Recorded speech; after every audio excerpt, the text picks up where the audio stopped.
to Neetu's library. Further going with our story, The Mother I Never Knew, Mukesh, part 4. The name of this part is The Shattering Secret. When Neeraja had entered her father's second floor study earlier, she had opened the safe but had not found the power of attorney document inside. She had thought of calling out to Mukesh to come and help her look in the cupboards, but then had decided against it. She felt sorry for her brother because he was going to have to travel soon and take a long flight back to London. After a 20-minute search with no luck, she had gone back and looked at the safe again. She had stretched out her hand inside and, to her surprise, had found the document and a small box at the back of the safe. Neeraja had kept the document aside and had curiously opened the box to find a small envelope that had turned yellow with age. She had peeked inside and pulled out a picture of Mukesh and herself.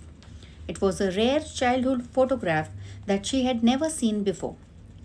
Without even closing the safe, she had run down to show the picture to her mother. She had met her husband on the staircase and cried out in excitement, Satish, look what I found inside the safe. It's Munna and me. Don't we look cute together? Amma and Appa must have forgotten about it.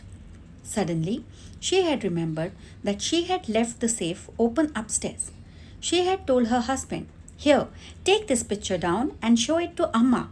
I will close the safe and join the two of you in a minute. Satish had nodded as Neeraja walked back upstairs. He had started climbing down the stairs while looking at the picture. In a flash, he had noticed that his wife and her brother looked like they were of the same age. Something was wrong. He had thought, Neeru looks just like her mother. The curly hair and the straight nose are definitely from her. Munna is also tall like Rao Sahib, but his features are very different. He has dark, soft, and straight hair, but Rao Sahib was completely bald. Still, it is difficult to tell from someone's external appearance. I shouldn't jump to conclusions.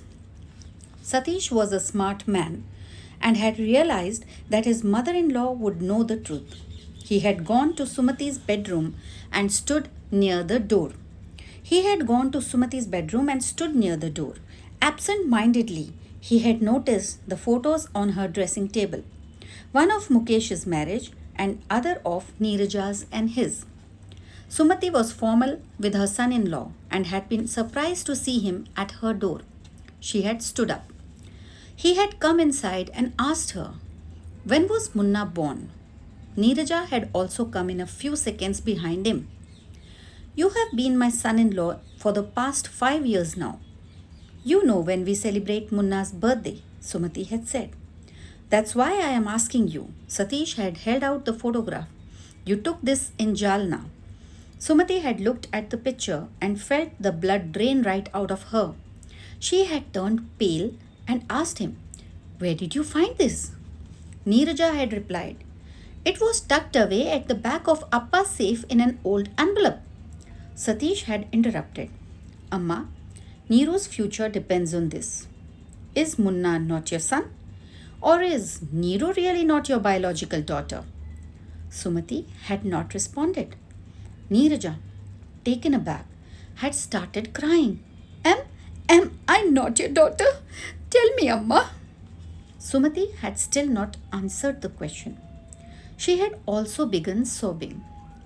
Their cries had woken up Mukesh, who had then walked into the bedroom and found his mother and sister crying on the bed. Sumati felt exhausted. After a few deep breaths, she said, Neeru is my daughter and Munna is my adopted son. I love him more than my life itself. Satish smirked.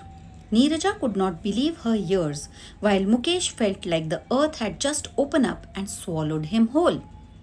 A few minutes passed and the world seemed to be at a standstill. Satish left the room. Mukesh stared at the cowshed outside the window. A calf was drinking its mother's milk. Amma was crying. Slowly, he went near her and sat in front of her on the floor. Amma, tell me that this is a lie, or that you are playing a prank, he said. Sumati did not reply but placed her hand on his head. Why didn't you tell me earlier? Mukesh asked. Munna, we both loved you like you were our own, so there was no reason for us to tell you. But Appa shared almost everything with me. He was one of my best friends. Why did he hide this from me? Munna, Appa wanted to tell you many times, but I stopped him from doing so.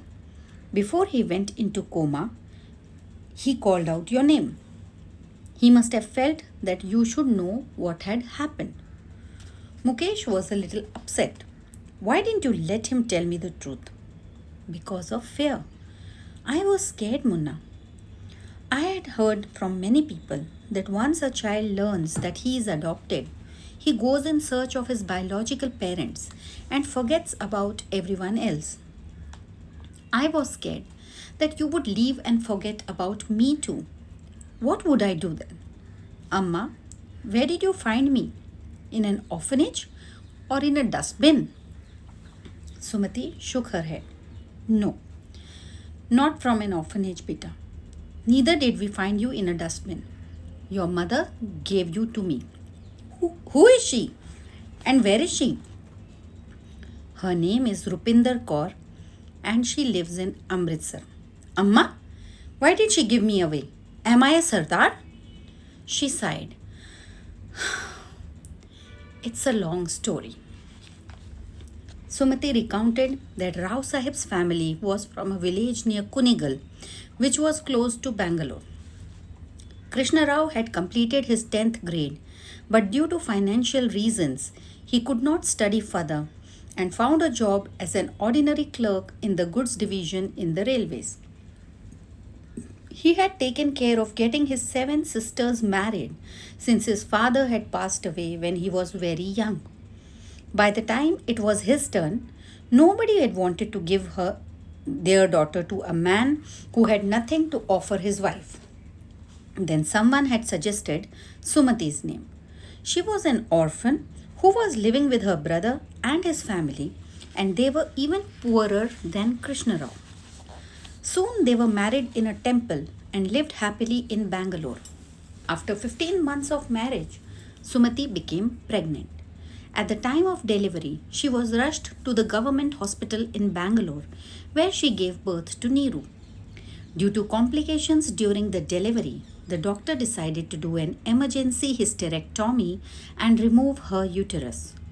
The couple felt very sad that they could not have more children, but they decided to not tell any of their relatives about the operation and to give their daughter the best life that they could.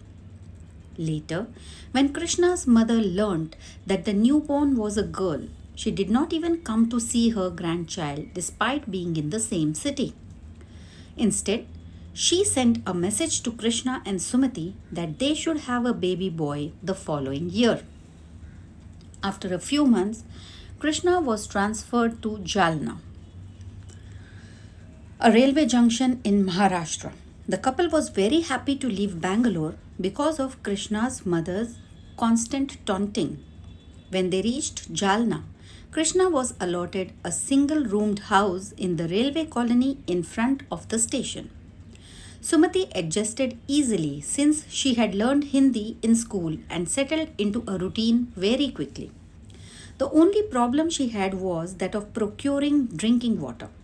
The water came just for an hour very early in the morning, and sometimes she could not get up in time to fill the buckets. One day, her neighbor told her, "If you need water urgently, cross the road and go to the Sardarji's big bungalow. The old lady in the house is a tough woman, but her daughter-in-law is nice, and she will let you take some water from their well." One day, Sumati had no water at home. Hesitantly, she approached the Sardarji's house for the first time with Neeru in tow. She found a young woman cleaning vessels at the back of the house. Sumati asked her timidly, "May I take a bucket of water from your well?" "Why are you feeling shy? Please come and take it," said the woman and pointed to the well, which was a few feet away. Suddenly, Sumati heard an authoritative voice from the balcony. Who is it, Rupinder?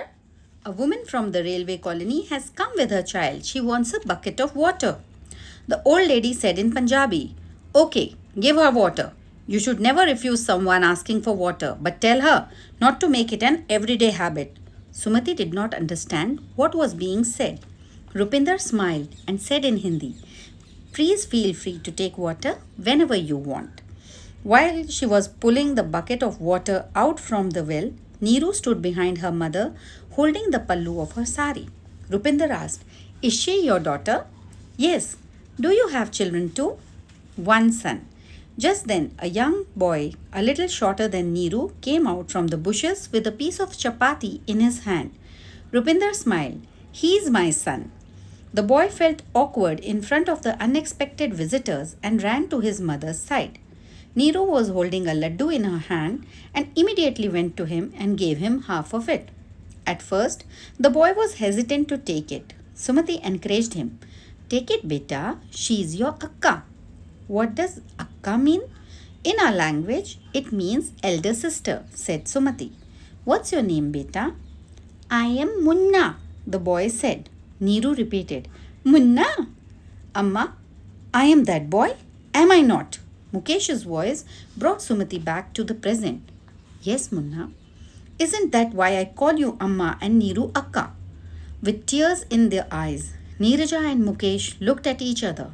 Satish would never understand the feelings of being together for a lifetime or the fond memories of their first meeting. Neeraja had shared her laddu with Munna and Munna had shared his chapati with her. With a trembling hand and tears flowing down her cheeks, Neeraja went to her brother, held his hand, and simply said, Munna. Thank you so much for watching. Thank you so much for hearing, and stay tuned to further reveal the hidden things about the story. So, do like, share, and subscribe. Bye bye.